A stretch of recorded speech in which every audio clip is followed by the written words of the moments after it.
Thank you. Thank you so much for that awesome introduction. Now, all I have to do over the next few minutes is make sure that I live up to that introduction. Again, my name is Rhonda Adams. I'm here today just with you for a few minutes. I want to share a few nuggets about a topic that's near and dear to my heart, and that is the leadership mindset. In particular, today what I'm going to talk about are 7 success principles. Now, these are things that have come to me over the years that I've accumulated from various speakers and sort of put them together and have made them my own.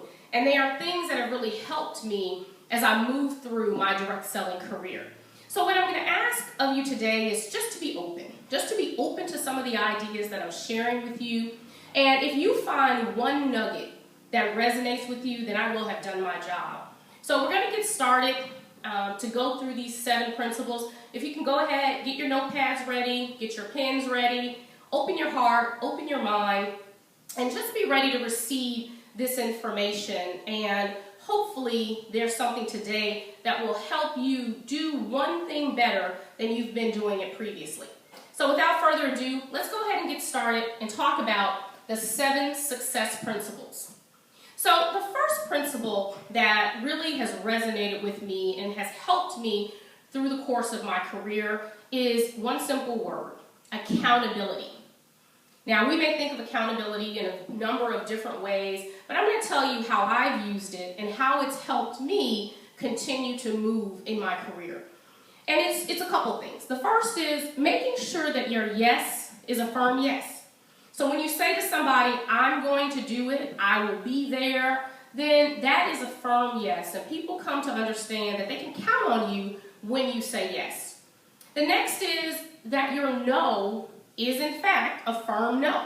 So if it's something that you can't do, don't choose to do, and you say no, that is in fact what's going to happen. And what you'll find is that when you're firm with your yes and your no, then people understand that, hey, when Rhonda says yes, she means yes. But oh boy, when she says no, she really does mean no. One of the things that I want to caution you against is stop promising things that you know you can't do. Sometimes we fall into this habit of wanting to please people when in fact we know that we can't commit. We can't do the thing that we said yes to. And so again, when you continue to do that, what happens is people can't take you at your face value. They're not sure if the yes is real or the no is real. So stop doing that. Now, lastly, I want to share with you something that really has helped me. And I got this nugget from a gentleman who is, or at the time, was the #1 income earner in all of network marketing. His name is Holton Buggs. And at that time, he was making, about $1.5 million a month. So, I don't know about all of you, but I certainly am not making $1.5 million a month. And so I figured if this works for him, then this is probably something that I want to incorporate in my life. So I'd like you to write this down. And it goes like this: how you do anything is how you do everything. Let me say that again. How you do anything is how you do everything. Now you may be thinking to yourself, well, what exactly does that mean? Now, here's an example of the way that I look at it. Let's say you decide you want to cut a few corners over here. Nobody will notice. It's not a big deal. But then when you cut a few corners over here where it doesn't matter, you start to cut a few corners in the middle where it might matter, and then you find yourself cutting corners over here where it absolutely does matter. And now you've created a pattern where you're the person that cuts corners. And now you have to deal with the consequences of the corners that you've cut. Maybe you told a little white lie over here, didn't really matter. Again, you get my point. It can start to be pervasive in your life. And again, this is impacting the degree of accountability that people can hold you to. So again, how you do anything is how you do everything. Think about that. Think about what that might mean in your life. Think about some places where maybe you cut a corner or two, you didn't think it was that big of a deal, and now is that a habit that you're starting to pick up? And if so, don't worry about it, just correct it. So that's our first topic, accountability.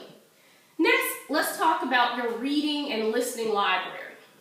My first question is, do you have one? And so let's do a quick show of hands by the number of people that actually have a reading or listening library. Show of hands. Yes, yes, no. Okay, no problem. So some of you do, some of you don't. That's okay. That's what we're here today to do, is to talk about these success principles. And again, if this is the one nugget that you leave here with today, then I'm happy about that.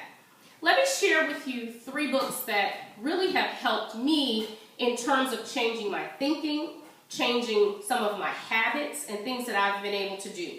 The first one is Think and Grow Rich by Napoleon Hill.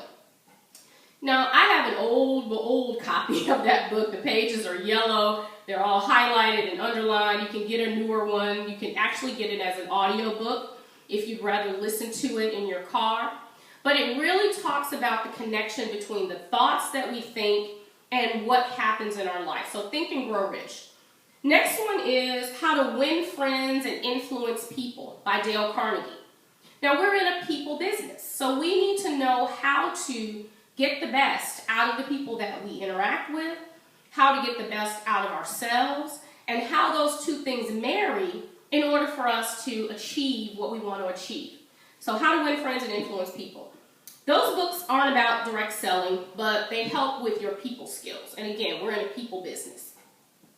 The last one is really the book that helped turn the tide in my direct selling experience. And that book is Dare to Dream and Work to Win by Dr. Tom Barrett.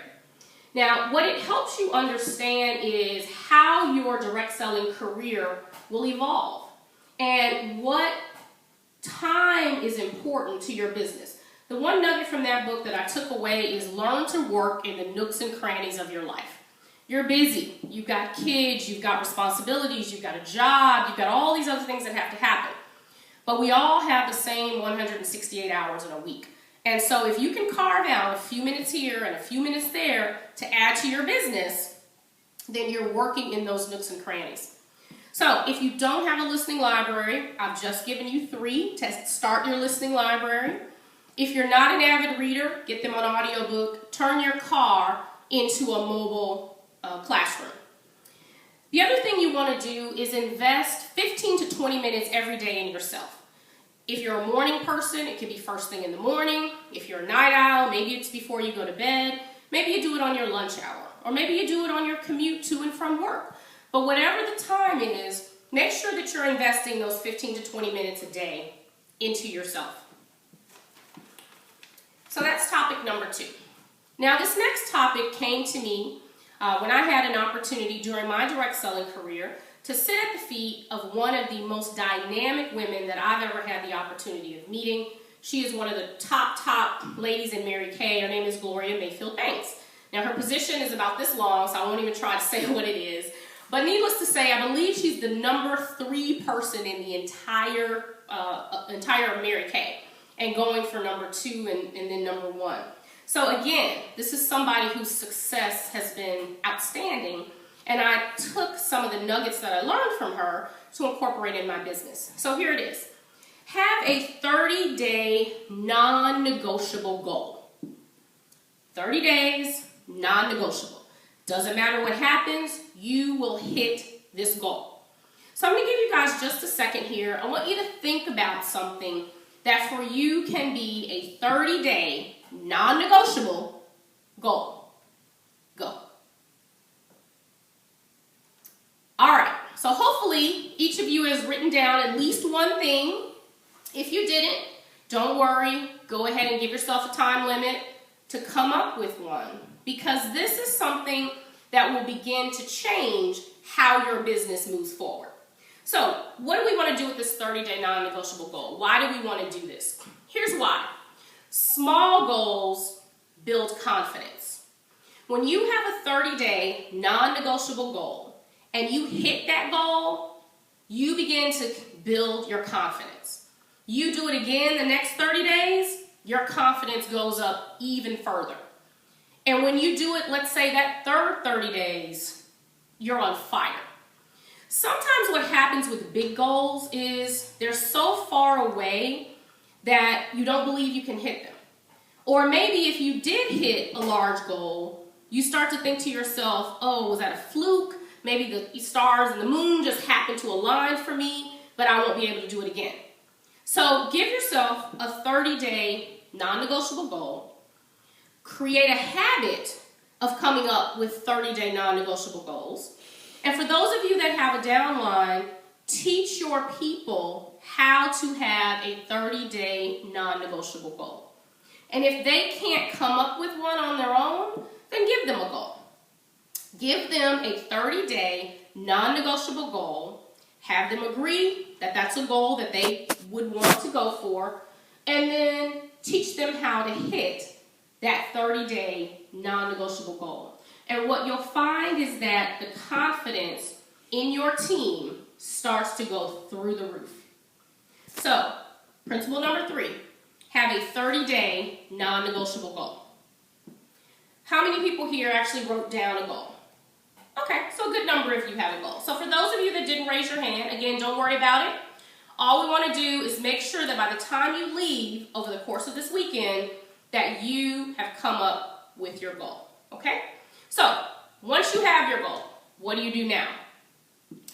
This is going to sound a little silly to some of you guys, but just go with me on this. I want you to make goal posters. I want you to go to Office Depot, Kinko's, whatever it is. I want you to buy that bright yellow, pink paper, the neon paper, and I want you to put your goal on that paper. Type it up, write it up, whatever, it doesn't matter.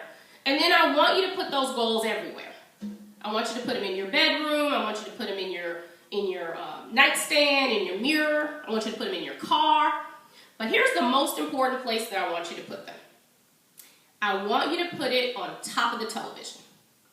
So that every time you sit down and pick up that remote and decide you're going to hit that button, I want your goal sitting right above that television on that bright pink paper so you can't miss it, because that's a reminder that this was a 30-day non-negotiable goal.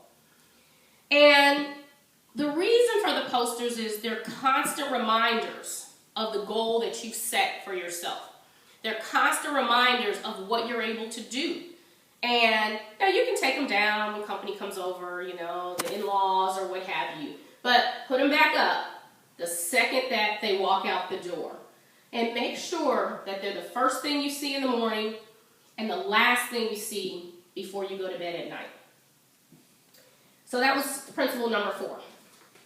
Principle number 5. Now this is an important one. List the obstacles that are going to get in the way of you achieving this goal. Let's be honest, there are going to be some obstacles. It's not going to be easy. If it was easy, everyone would do it. So it's not going to be easy. There are going to be things that happen. List the obstacle. Here's the most important part. If you are the biggest obstacle, then write that down. Be honest with yourself. I'm my own worst enemy. Because we can't fix what we don't acknowledge. So write it down if you're your own worst enemy, because now you have a way to address the problem. So that's number 5. Number 6, plan your work and work your plan. What does that mean? Well, we got a 30-day goal. Let's break that down into weekly goals. Let's break those weekly goals down into daily goals. Let's break those daily goals down into hourly goals. How many hours a day do you spend on your business? Break those hours down into tasks that you have to get done in order to hit this 30-day goal. And then hold yourself accountable for each of those tasks that needs to get done. Number 7, last one. Pick a champion. Seek out a person who's done what it is that you want to do and seek their help. An important point. Don't rely solely on yourself. There's an old saying that goes like this. He who counsels himself has a fool for a counselor.